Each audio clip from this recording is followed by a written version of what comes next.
Γεια σας, καλώς ήρθατε ξανά σε ένα ακόμα βίντεο σε αυτό εδώ το κανάλι μου. Εάν πάλι είναι η πρώτη σας φορά εδώ μαζί μου, είμαι η Κριστίν και σήμερα θα σας δείξω τα 5 πιο εύκολα φυτά εσωτερικού χώρου που έχω στη συλλογή μου. Θα ξεκινήσω με ένα φυτό το οποίο συναντάμε πολύ συχνά, πιστεύω το γνωρίζετε οι περισσότεροι σας και μπορεί ακόμα να το έχετε και στο σπίτι σας. Και αυτός είναι ο νίον πόθος. Τον πόθο μπορείτε να το συναντήσετε σε διαφορετικά είδη, δηλαδή με διαφορετικά χρώματα. Ο συγκεκριμένος έχει κίτρινοπά φύλλα, βέβαια τα πιο παλιά αν παρατηρήσετε είναι πράσινοπά από πάνω. Τον έχω περίπου 8 μήνες. Αυτά εδώ τα φύλλα είναι τα καινούρια του, δηλαδή αυτά που έχω βγάλει τους τελευταίους μήνες τον χειμώνα. Και είναι γενικότερα ένα πάρα πολύ απλό φυτό στη φροντίδα, καθώς δεν θέλει πολύ πότισμα. Το ποτίζω περίπου κάθε 2 με 3 εβδομάδες τον χειμώνα και μόνο όταν το χώμα θα είναι 100% στεγνό.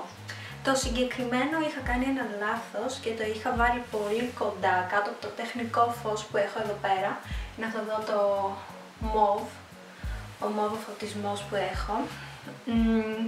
Και μου έχει κάψει τα πάνω φυλλαράκια, δηλαδή αν παρατηρήσετε έχει έτσι μαύρα στίγματα ή καφέ, άκρες που είναι καμένες. Βέβαια τώρα το έχουμε μετακινήσει σε άλλη θέση και τα καινούργια φύλλα δεν έχουν απολύτως τίποτα.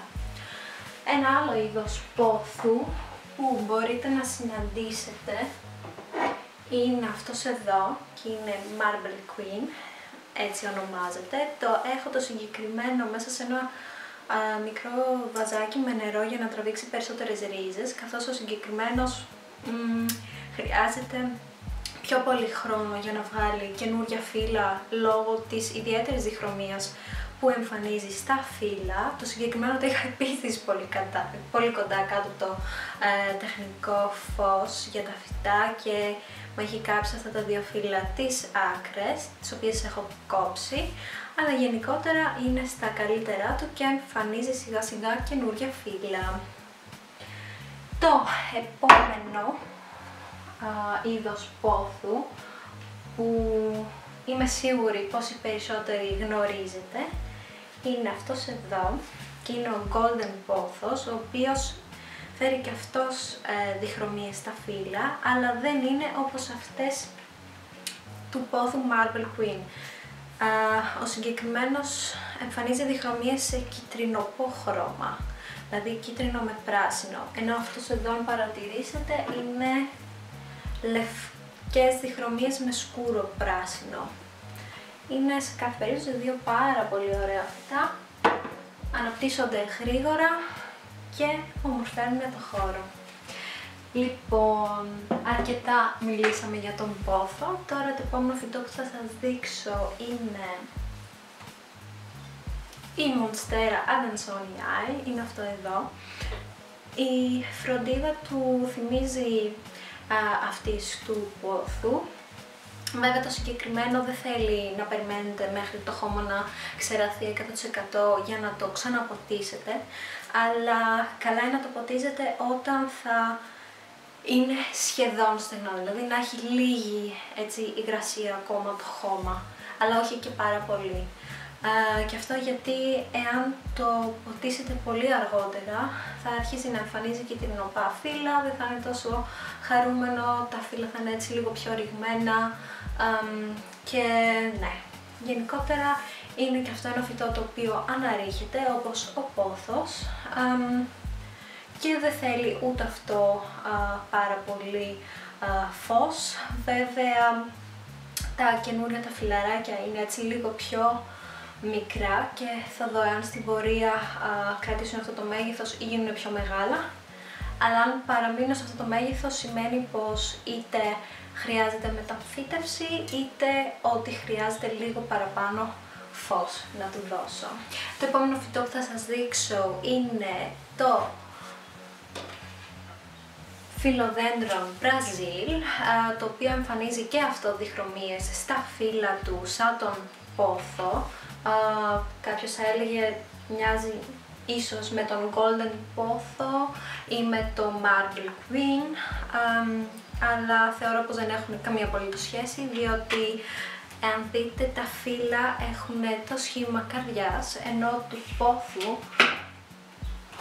τα φύλλα έχουν σχήμα βέλους, θα έλεγα, δηλαδή είναι πιο μυτερά στο τέλος και εδώ πάνω δεν κάνουν έτσι αυτές τις καμπύλες σαν τα φύλλα του φιλοδέντρου Mycants. Γίνεται και αυτό αναρριχόμενο, πάρα πολύ ωραίο φυτό. Το αφήνω και αυτό να στεγνώσει 100% το χώμα μέχρι να το ξαναποτίσω. Το συγκεκριμένο το έχω και πάρα πολύ κοντά στο τεχνικό φως και για κάποιο λόγο δεν μου καφετιάζει τα φύλλα, δεν μου τα καίει. Ίσα ίσα του αρέσει και εμφανίζει συνέχεια πάρα πολλά καινούρια μικρά φύλλα. Οπότε προς το παρόν το έχω κοντά στο φως. Και επίσης άλλο ένα είδος φιλοδέντρων είναι αυτό εδώ, είναι το φιλοδέντρον Mycants, το οποίο αν δείτε έχει και αυτό το σχήμα καρδιάς και το συγκεκριμένο είναι πάρα πολύ ωραίο, καθώς στο φως τα φύλλα του γίνονται έτσι πρασινοπά, κόκκινα, κίτρινοπά, δηλαδή έτσι πολύ, εμφανίζει πολύ ιδιαίτερα χρώματα πάνω στα φύλλα. Και το συγκεκριμένο το αφήνω και αυτού το χώμα να στεγνώσει 100% και αυτό δεν το έχω κάτω από τεχνητό φως, ίσα ίσα το έχω βάλει, το έχω κρεμάσει πάνω στο κορτινόξυλο του παραθύρου που σχεδόν ποτέ δεν έχω φως, αλλά παρόλα αυτά μεγαλώνει συνέχεια. Αυτά εδώ δηλαδή, όλο αυτό εδώ το κλωναράκι είναι των τελευταίων 2 εβδομάδες. Αναπτύσσεται απίστευτα γρήγορα. Και το τελευταίο φυτό που θα σας δείξω για σήμερα είναι αυτό εδώ πέρα που το έχω κρεμάσει στο κουρτινόξυλο του παραθύρου. Δεν θα ήθελα να το κατεβάσω από εκεί αυτή τη στιγμή, διότι έχει αναπτύξει πάρα πολλά κλωναράκια με φύλλα και μου είναι λίγο δύσκολο να το κατεβάσω. Θα σας το έχω κάπου εδώ και είναι το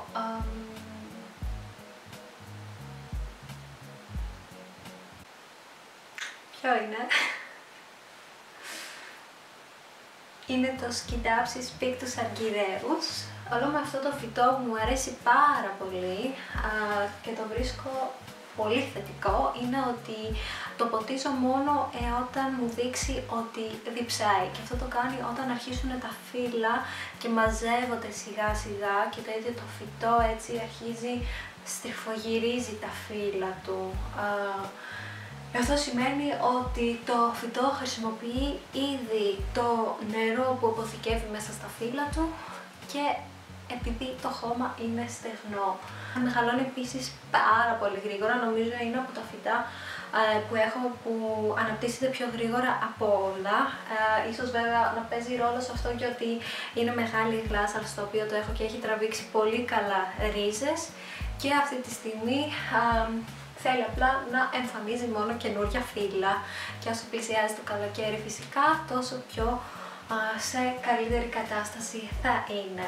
Αυτά ήταν τα φυτά για σήμερα, ελπίζω να σας άρεσε το βίντεο και γράψτε μου κάτω στα σχόλια ποια από τα φυτά που έχετε εσείς στο σπίτι σας θεωρείτε ότι είναι πολύ εύκολα στη φροντίδα και στη χρήση και αν υπάρχουν φυτά τα οποία σας κάνουν τη ζωή δύσκολη να τα συζητήσουμε στο επόμενο βίντεο. Bye!